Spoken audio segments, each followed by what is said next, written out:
শিলিগুড়ি পৌর নিগমের ২৪ নম্বর ওয়ার্ডের ফুলেশ্বরী রেলগেট এবং ১৮ নম্বর ওয়ার্ড সংলগ্ন বাগরকোট রেলগেটে সমস্যার সমাধানে উদ্যোগী হল রেল কর্তৃপক্ষ। সোমবার ২৪ নম্বর ওয়ার্ডে ফুলেশ্বরী রেলগেট সংস্কার ও মেরামতের কাজ শুরু করল রেল কর্তৃপক্ষ। এর আগে রেলগেটটি বেহাল দশায় থাকায় মাঝে মধ্যে দুর্ঘটনার সম্মুখীন হতে হচ্ছিল সাধারণ মানুষকে।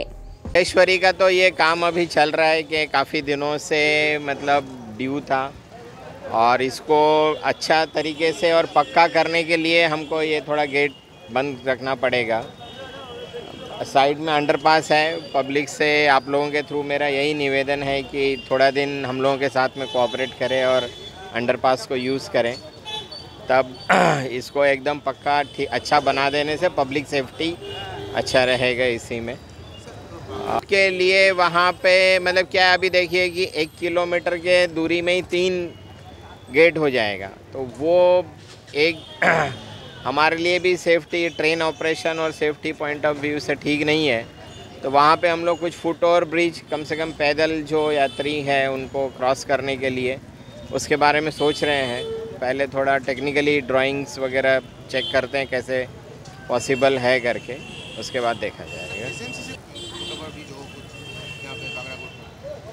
नहीं, अभी जैसे एमएलए साहब ने, शंकर घोष साहब ने जैसे बताया था, अभी हम गए भी थे साइट पे, तो पहले भी उन्होंने 1-2 बार मुझे बोला था कि यहाँ पे ये ज़रूरत है करके।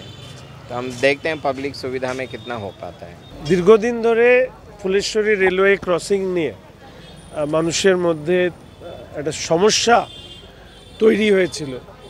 অনেকগুলো দুর্ঘটনা পরপর ঘটেছে। বারংবার আমরা চেষ্টা করেছি, কিছুটা টেম্পোরারি রিপেয়ারিং হলেও পার্মানেন্ট সলিউশন যেটা বলে সেটা হচ্ছিল না।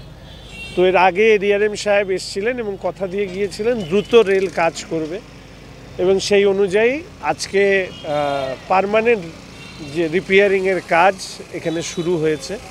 আমি রেলকে ধন্যবাদ জানাচ্ছি, ডিআরএম সাহেবকে ধন্যবাদ জানাচ্ছি যে কথা দিলে কথা রাখা, এটা কেন্দ্রীয় সরকারি দপ্তরের অধিকর্তারা রাখেন, এবং তার প্রমাণ হচ্ছে রেলওয়ে ফুলেশ্বরী ক্রসিংয়ের কাজ সময়ের মধ্যে শুরু হওয়া।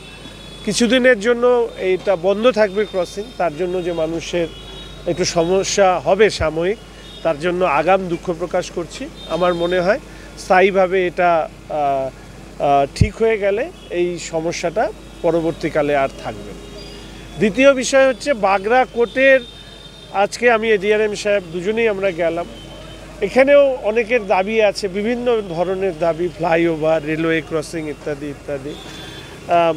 তো আমরা ওটা দেখলাম। ফুটওভার ব্রিজটা হচ্ছে ইজি সলিউশন, কিন্তু মানুষ চায় একটু টোটো, একটু বাইক, সম্ভব হলে গাড়ি।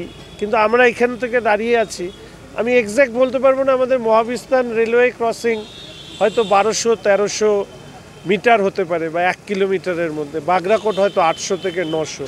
তাহলে এই 3 কিলোমিটারের মধ্যে 3টে রেলওয়ে ক্রসিং, এটা কতখানি ফিজিবল সেগুলো আমি ওনাদেরকে অনুরোধ করেছি এটা দেখা। দ্বিতীয়ত হচ্ছে ফ্লাইওভার করতে গেলে ওনারা যে এখন যেহেতু ইলেকট্রিক লাইন হয়েছে, 7 মিটার ক্লিয়ারেন্স চাই। ফলে 7 মিটার ক্লিয়ারেন্সকে স্লোপ দিয়ে নামিয়ে আসতে ন্যূনতম 210 মিটার স্লোপিংয়ের দরকার। তো এ পাশে হয়তো হয়ে যাবে, কিন্তু এই পাশে অর্থাৎ 18 নম্বর ওয়ার্ডে আমার ধারণা রাস্তাটা ক্রস হয়ে যেতে পারে। তো আমি বলেছি যে আপনারা বিকল্প ভাবে একটা প্রস্তাব আপনারা জমা দিন। আরেকটা আমি বলেছি যে পাশ দিয়ে যদি কোনো রাস্তা বের করে নিয়ে আসা যায়। 2-3টে প্রস্তাব দেওয়া হয়েছে, এটার কাজ শুরু হলো। ওটার সমস্ত এক্সপ্লোর করে রেল একটা রিপোর্ট জমা দিক। পরবর্তীকালে আমি একটু সাধারণ মানুষের সাথে কথা বলে, এলাকার সাথে কথা বলে, কেননা কোনো কাজ শুরু হলে তার কিছু সমস্যাও থাকে, সেইগুলোকে সমাধান করে আশা রাখবো যে বাগরাকোটেরও সমস্যার সমাধানে একটা ইতিবাচক জায়গায় রেলকে নিয়ে যেতে পারবো, এই বিশ্বাস আমার আছে।